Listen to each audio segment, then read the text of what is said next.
The tight end landscape is always one of the hardest to lock down in your dynasty league, especially if it's a tight end premium. But have no fear, we've got some buy sells for you to look forward to right now here on the Face Off Sports Network.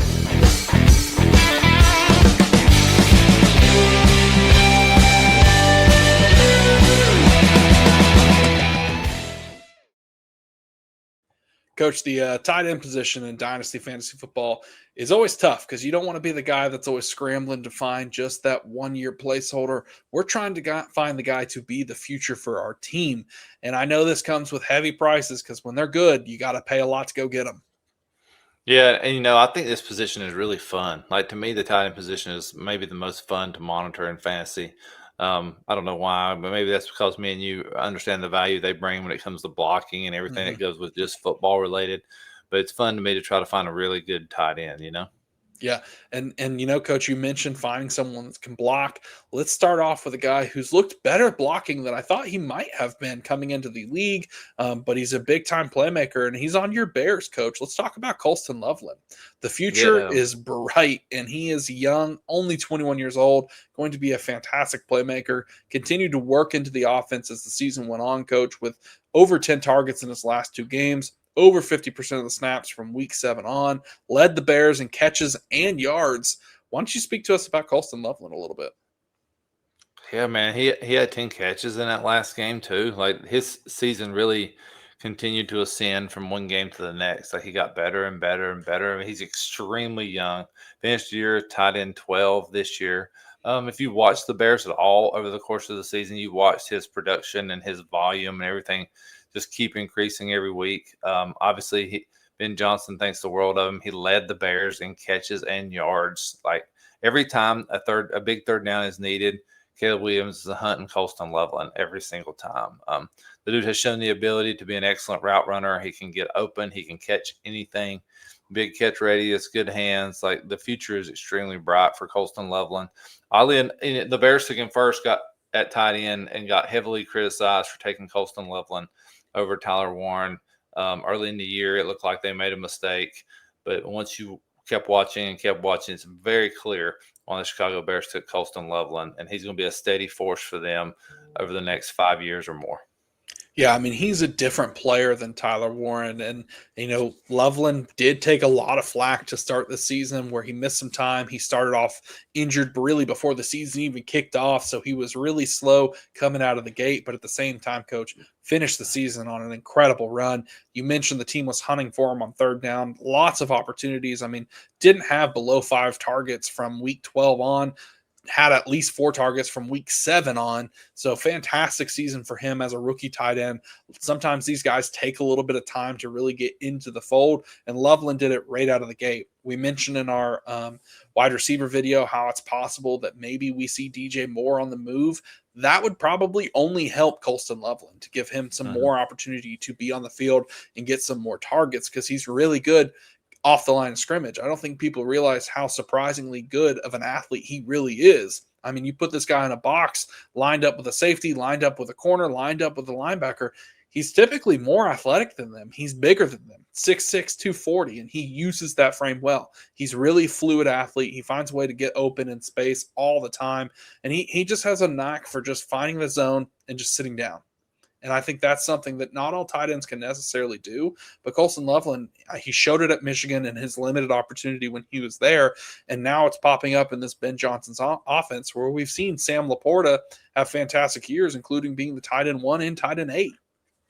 Yeah, absolutely. And, like I said, it's third down. He is standing up out there and running routes like he's a wide receiver. And it looks really good, whether it's a slant or he's getting into a deep out cut. Like the dude can really run and really catch the football. I just don't see a world where he's not going to just explode when it comes to tight ends and in the fantasy world. Yeah, for me, Coach, I would be going to buy him right now if you can. I mean, again, we mentioned at the start of these videos that it's tough to get a tight end because once they're good, no one really wants to move off of them. But I would be willing to use one of the older names to, try and find a way to get to him, a Sam Laporta, a Jake Ferguson, even a Tyler Warren. So let's transition to there. Let's talk about the other rookie coach in Tyler Warren, who I actually would be selling Tyler Warren. And that's probably a hot topic, but Woo. there's big question marks at the quarterback position, coach. Obviously, this team was hot with Daniel Jones, and suddenly he gets the Achilles injury. What's going to happen with him going forward? I don't know, but it was a brutal end of the year for Tyler Warren. And I think you could never get more than what he's worth right now. I think he's going to be a fine tight end. He's going to be really good down the stretch of his career. But as it stands right now, I don't think he's a guy that's the same as Colston Loveland. We've seen Colston Loveland break a ton of tackles. He did it in college. He's doing it now. Tyler Warren, he's going to break some just because of the size he is. I mean, the true mass of a man. I mean, he's 260 pounds, 6'6", only 23, but at the same time, he's not the same athlete as Colston Loveland. I think, don't hear what I'm not saying. He's going to be fine going forward, had tons of volume, plenty of targets throughout the season, finished as as tight end 4 with 112 targets. But in my opinion, I think that this could be the peak of Tyler Warren. So I would be looking to try and get one of these other big name tight ends if you can. Obviously, it's tough to say go out and buy Brock Bowers because not everyone's going to move Brock Bowers. Trey McBride, same thing. But Tucker Kraft, Colston Loveland, those are the two names where I think you could probably find a preference for Tyler Warren and capitalize on that. Yeah, we talk about name value. Tyler Warren has a lot of it right now. He's going to be a fine player, like Matt said. Like he's a solid tight end, but the bottom line is his value is higher right now than it should be, which is why he's a sell for Matt and myself. We think we can move him for more than he's worth right now and get something back comparable and a plus. Mm-hmm. You know, Matt, how do you feel? I'm gonna let you talk about Harold Fannin as a buy right quick. But how would you feel about moving Tyler Warren for a guy like Harold Fannin and a plus, possibly? It's certainly scary, and I totally appreciate the fact that it's scary to say, yeah, move Tyler Warren and go get a guy like Harold Fannin. But at the same time, I think if you do something like that, you can get a significant plus. Mm-hmm. I think the league value or the consensus value would be, oh, it's Tyler Warren, easy. Well, when I hear that, I go, well, what can I get with it? That's what intrigues me. So if you're telling me I could take Tyler Warren and get Harold Fannin in a first, take my money right now. I want it.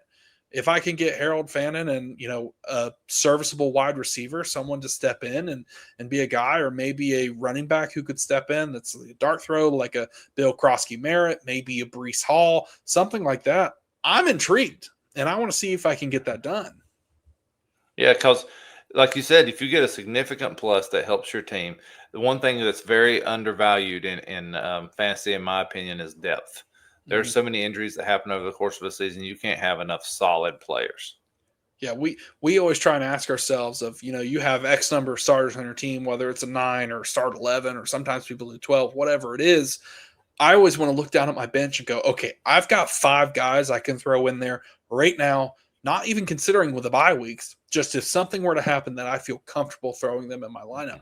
That's a lot harder to do, especially the deeper the league gets. So if you can do these 2-for-1s where you get a veteran back, or, an unproven asset, or someone that can be a stable force for your lineup, sometimes it's worth doing that, because the point differential, even if Tyler Warren outscores Fannin, it won't necessarily be that much. I mean, Tyler Warren had 188 points on the season. Harold Fannin had 186. So, I mean, when you consider that, and Njoku's a free agent, he certainly could be on his way out, moving on somewhere else, maybe a spot like Kansas City. Who the heck knows?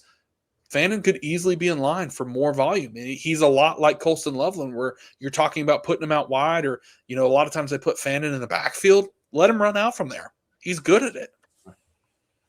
Yeah, like that's a guy I'm trying to buy, right? Like I'm 100% buying Harold Fannin in that situation. He's shown he can play. Matt was a big believer in Harold Fannin this time last year. And Matt's proven to be right in this. Like, the dude can catch, he can run routes, all those things. He's also been a far more serviceable blocker than I was prepared for. So he can be out on the field more, and he's only going to get stronger and better at that as well. He's a big play receiver. I think all those things have me trending towards Harold Fannin. So I would totally sell a guy like Tyler Warren for a Harold Fannin and a plus. Yeah, and staying on Harold Fannin, coach, I mean, tied in 6, 11.6 points per game, fantastic year, 8+ targets 5 times, 10 or more targets 3 times on the season. You mentioned I loved him. I said last year when I was doing all the rookie reviews, he was my favorite player to watch, and it wasn't even close. Mhm. His tape was Yeah. fantastic. His 2 best games were against the 2 biggest opponents he played.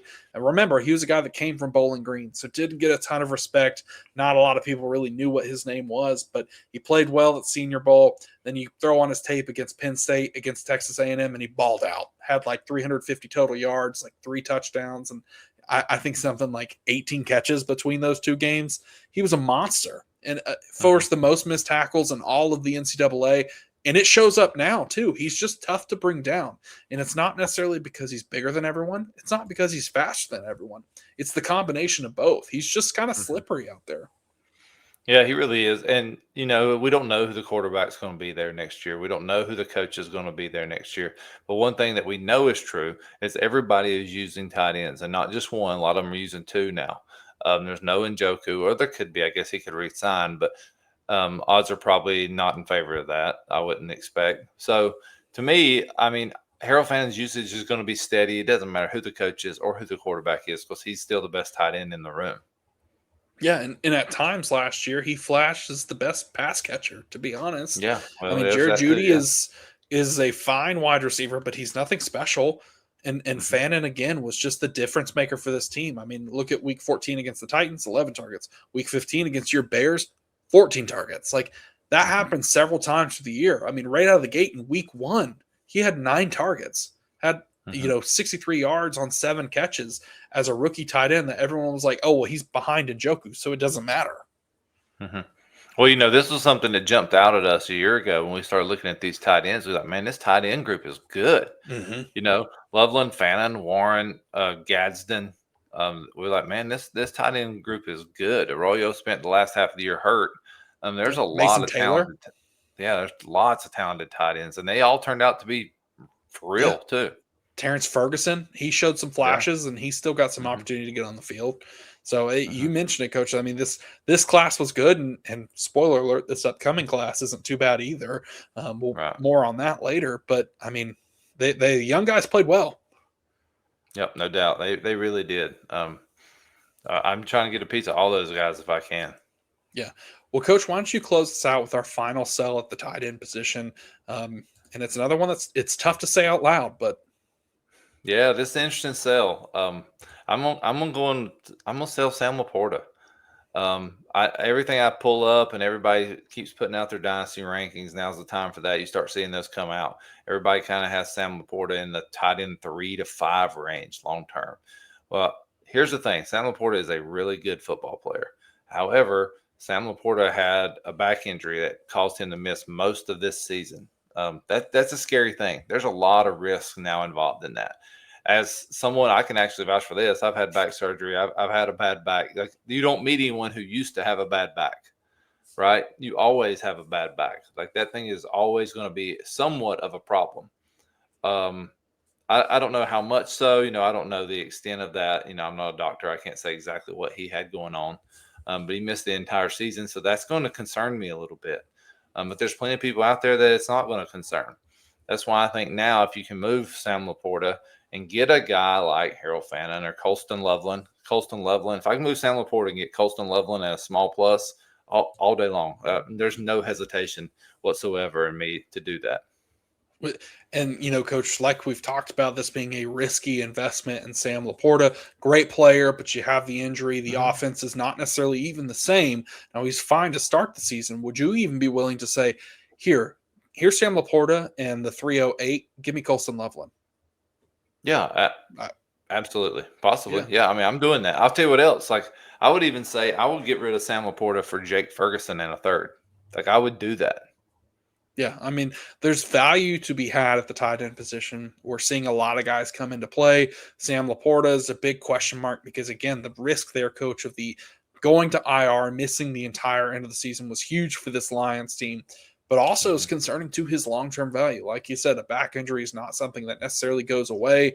I mean, we saw Laporta have the tight end 1 year in 2023, 2024 regressed to tight end 8, where he scored, around 60 to 70 points less, depending on your format, and fantasy points. And then, of course, this year, only 100 points on the year, but he only played in 9 games.